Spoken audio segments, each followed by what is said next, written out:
Hey everybody, Dutchsinse here, 2:58 p.m. Central Time on Wednesday, November 14th, 2012.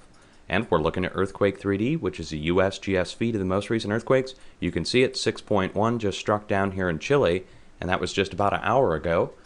And I want to show you what's happened over the last 7 days and over the last 14 days, give you a good idea of what's been happening and what I think might be happening in the near-term future. So first off, 6.1, most recent earthquake. Now let me turn it down for the last 7 days. Okay, and we're going to see everything 2.5 and greater in the United States, Puerto Rico, and Hawaii, and internationally 4.0 and greater, and you can see the movement. It's tremendous. Okay, the Indo-Australian plate actually showing not much activity out here to see, but all around the border going north of Australia, north to Japan, and branching northwest across India, terminating in southern Europe and South Italy. And as we pass east, going across Alaska, down the west coast of the United States, down Central America, okay, this is 6.0 and greater in the last 7 days. It's a huge amount of movement to occur. So we have a small amount of large earthquakes over on the West Pacific now, and compensation movement all up and down the east side of the Pacific. Now if I turn this down to 5.0s and greater, there we go. You can see the cluster points. Okay, so from Vanuatu west all the way to Sumatra, going north through Japan. So when we see 5.0s going all the way down to the South Pole, 5.0s curling all the way around the Pacific plate, and then 6.0s all the way down the east side of the plate, and we're talking a lot of activity, guys. So we're looking at more than one per day now over the last 7 days. Noticeable silence up and down the mid-Atlantic ridge and in Europe. Not a lot of large earthquakes occurring there. We'll have to watch there for further movement now because the pressure is building. Now you'll notice a spot, lack of large earthquakes anywhere in the continental United States. This is a sign again of buildup. We're going to see some large earthquake movement here in the near term in the United States. It has to occur most likely on the West Coast and along the edge of the North American craton. The edge goes from the Pacific Northwest down here to Texas and Louisiana and curls right back up to the East Coast, terminating up here in the Northeast. U-shape across the continent of the United States needs to be prepared. And the states would be Washington, Oregon, Idaho, Wyoming, Colorado, Utah, New Mexico, Texas, Oklahoma, Arkansas, Missouri, Louisiana, Tennessee, Kentucky, and then the Northeast. So Virginia and anywhere in this region that had the large earthquake last year that damaged the Washington Monument needs to be prepared now for possible further movement. Okay, now let me go ahead and show you something over the last 14 days. We're going to have to switch our feed here and go to the ANSS feed.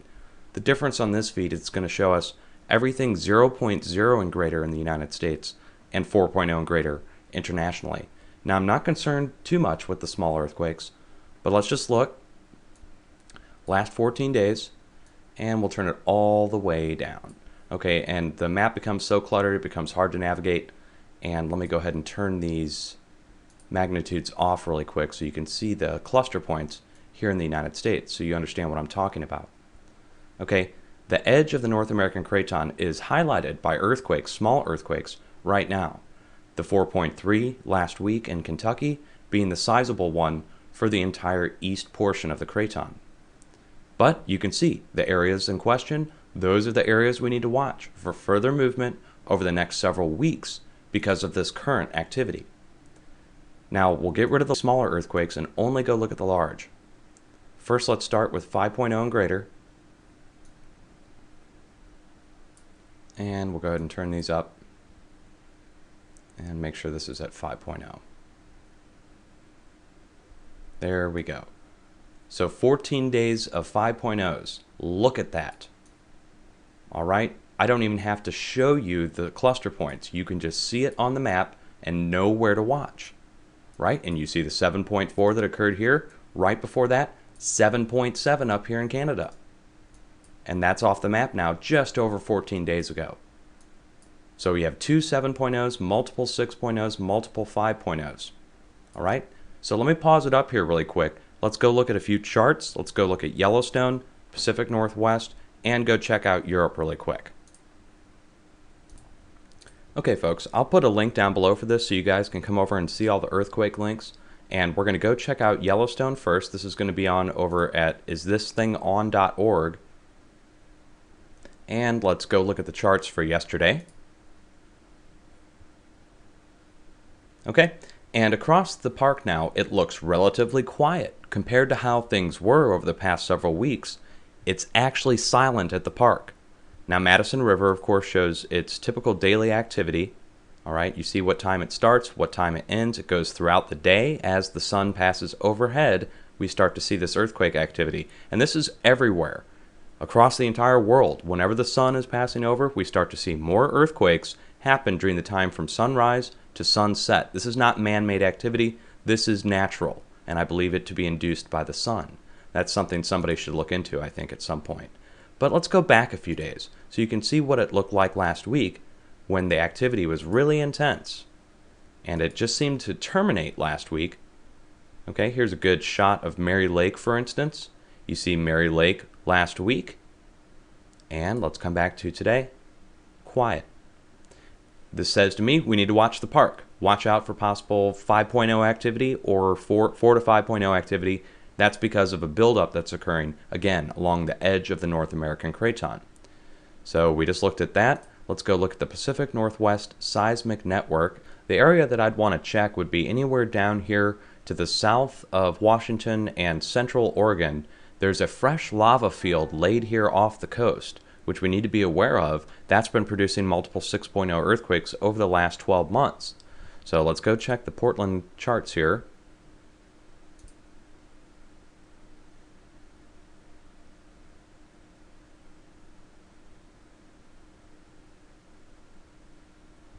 Okay, this one works, and you can see light earthquake activity, one actual sizable earthquake, and then background harmonics for multiple hours from 8 till 10, let's say. And let's back that out. Let's go look at another station here. Let's check up here in Washington.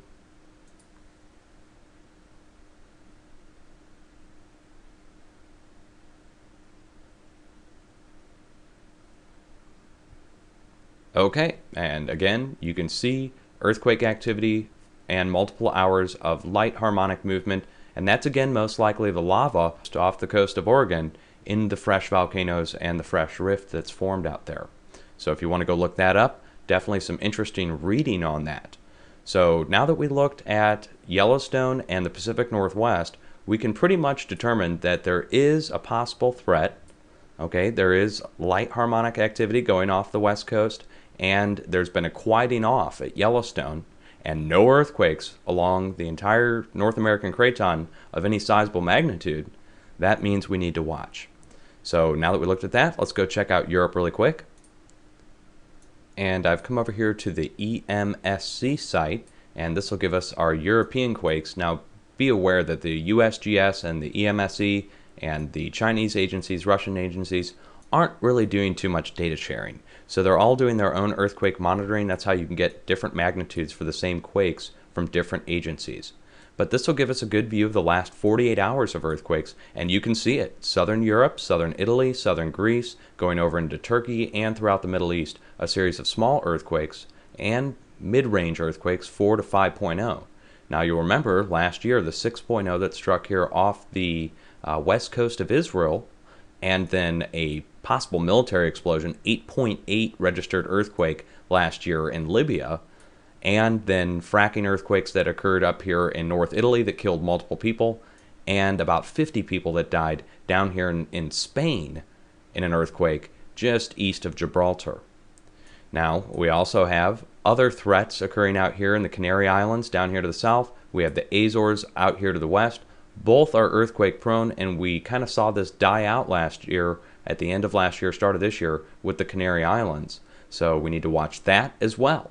If you live in Europe, there's a specific area to watch. That would be Poland, north of the Alps, in a diagonal line going down here, terminating at the southern earthquake in Spain.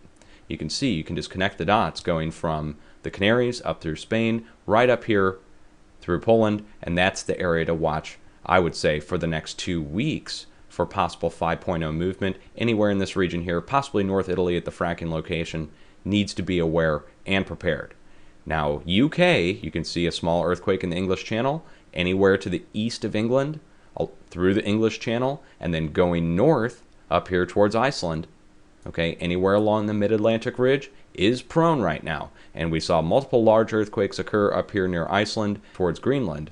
So anywhere in this region here needs to watch for the next 2 weeks. And the reason I'm naming all these is, again, because of the amount of uptick that's occurred around the entire planet over the last 14 days is phenomenal. Now, this is just 5.0 and greater. When I take it down one more notch, down to 4.0, it's tremendous. You really begin to get the idea of the amount of activity going on here. You can't even begin to see all the earthquakes on the map. These are, again, 4.0 and greater. If we bring in the smaller earthquakes, it becomes too many to see. So we take it 4.0, sizable and greater, and you really get the idea that we are in a state of tremendous unrest, and the time for a preparation plan is now. If you prepare now, food, water, transportation, communications, possibly self-defense, you will be 10 times better off than anybody else, most likely on your street or even in your neighborhood, because most people don't prepare for these things. They wait for them to happen. Once it happens, then they're left scrambling. East Coast was a perfect example of that with the hurricane. Okay, and that was just a storm. When we're talking about a large earthquake, we're talking about infrastructure damage that lasts for months, if not years. So all this being said, folks, what's causing this? Well, we're in a tremendous state of unrest due to several things. We've got the plate activity over here at Indo-Australia that literally has been confirmed to be breaking up. This is causing a spillover effect that's occurring all the way around the entire ring of fire. You can see the point of origin and see where it goes. And you can expect, if you live anywhere around the ring of fire, to see further large earthquake movement over the next several months. Until this dies out to the west, we are going to see large earthquakes to the east. Hang in there, folks. Be safe. Much love.